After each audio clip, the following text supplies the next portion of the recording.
Hey cousins! Today I wanted to chat about Beyonce calling her favorite work husband Kendrick Lamar to put Drake in his place. See, I tweeted about this a week or two ago, but that's not enough. I need to document this on video.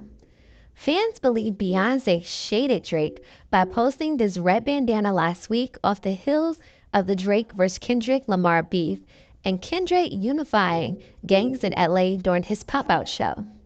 If you weren't aware, Kendrick Lamar has strong ties to the Pyrus, which is why people are connecting the red bandana to Kendrick Lamar.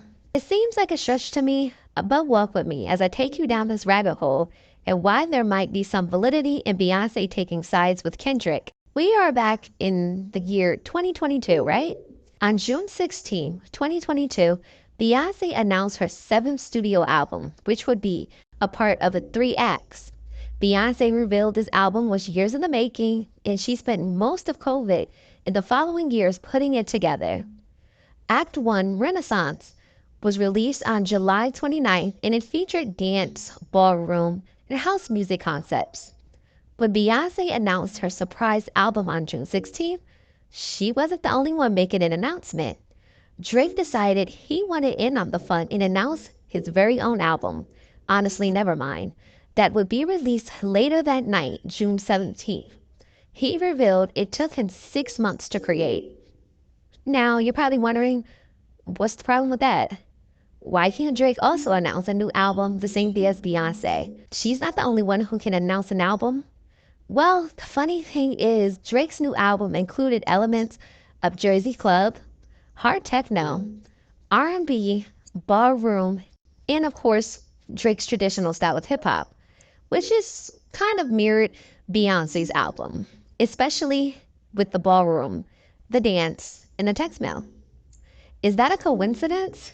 It's no way they both announced an album on the same day with the same music concepts, right?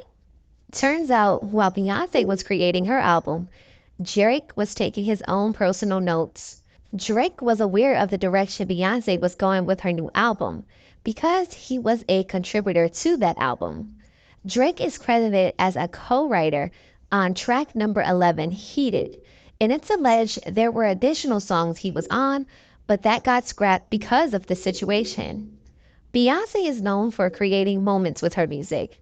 She literally changed the way music is released to this day when she surprise dropped self-titled with no promotion.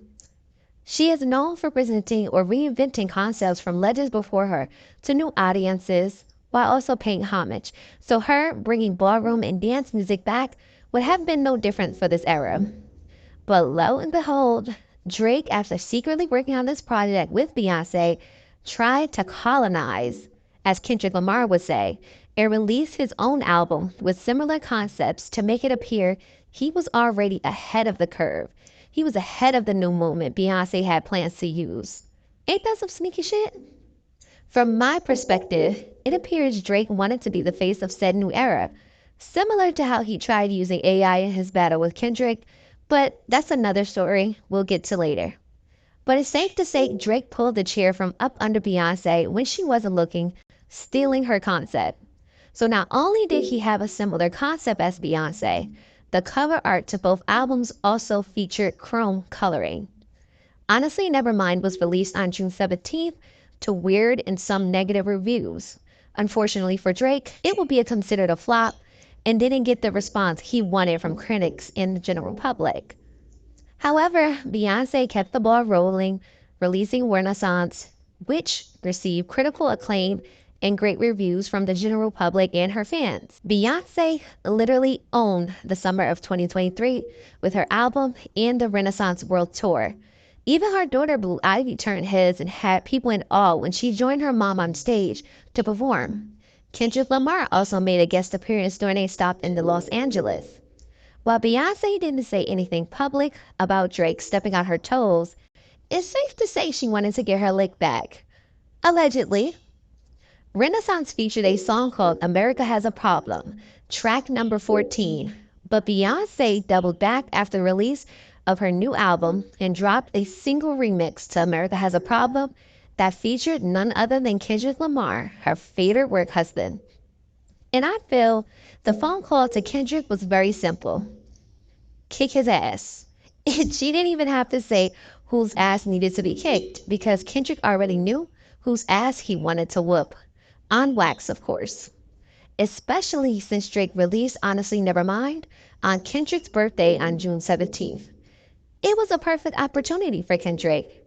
From the control verse, interviews of Drake crying about the control verse, the BET Cypher, and more interviews of Drake crying, Kendrick and Drake have been throwing shots at each other for over a decade. And before Kendrick stamped himself as the king of hip hop with Not Like Us, it was no different in 2022 when Kendrick jumped on America Has a Problems, declaring himself an honorary beehive and letting the world know he'd slap Drake and that he hoped Drake's Day One fans had some facts on him.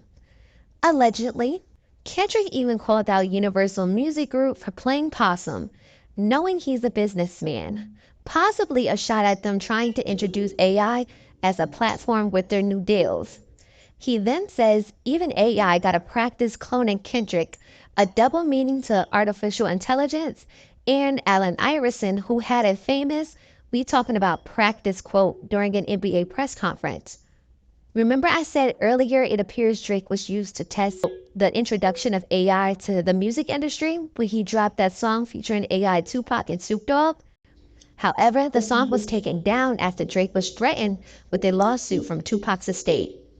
But I guess you can say at the end of the day, Drake's a businessman as well, and he's going to do whatever he does, which helped him ink a deal with Universal Music Group valued at $400 million in 2022, a month before he released Honestly Nevermind, stepping on Beyoncé's toes, which also links back to him being the one to usher in a new wave, whether it's dance or AI music. Unfortunately for Drake and Universal Music, they're 0-2. Kendrick goes on to say in America Has a Problem remix, Billboard knows he's the best rapper in the game, right behind Jay-Z after Billboard ranked Kendrick number 2 under Jay-Z in their best rappers of all time list.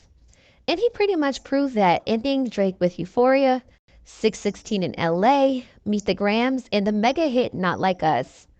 Like I said before, Beyoncé doesn't play about Kendrick, and Kendrick doesn't play about her. The two have about 3 to 4 songs together. Kendrick even wrote a love song about Beyoncé before they ever met, and she sampled it on her song Partition. And you can often find Beyoncé and Jay-Z showing Kendrick much love during award shows or showing up to his intimate private shows. Additionally, Beyoncé also used Kendrick's Alright during her My Power dance break on her Renaissance tour. All my life I had to fight, nigga. All my life hard times like that. Now back to Drake stealing from Beyoncé. Beyoncé released Act 2 of her 3-act series, Cowboy Carter, and on that album there's a song called Spaghetti, where she seemed to take shots at Drake, reasonably for stepping on her toes, releasing an album before her in the same genre with similar concepts. The song starts off with, "Genres are a funny little concept, aren't they?" Yes, they are. In verse 1, she starts with she's not in a gang, but making it clear that she has shooters at the snap of her fingers and that she's still on someone's head like cornrows. What is it, the praise? Beyoncé then follows up with, "One hand on my holster, then pass it to Hova. Thought it was sweet when they was walking in the back door of the kitchen past the dirty dishes. Now we on a mission. Tried to turn me to the opposition? I'm appalled by the proposition. Y'all been played by the plagiaristic and ain't gonna give no clout addiction my attention." Who done pissed Beyoncé off? Drake? Allegedly? So cousins, let me know if I'm reaching or if 2 + 2 = 4. Beyoncé has definitely picked a side and she's standing 10 toes down behind Kendrick. Let me know down in the comment section below your thoughts. Please be sure to subscribe if you haven't already, to like and share the video, and I'll catch you in my next one. Later.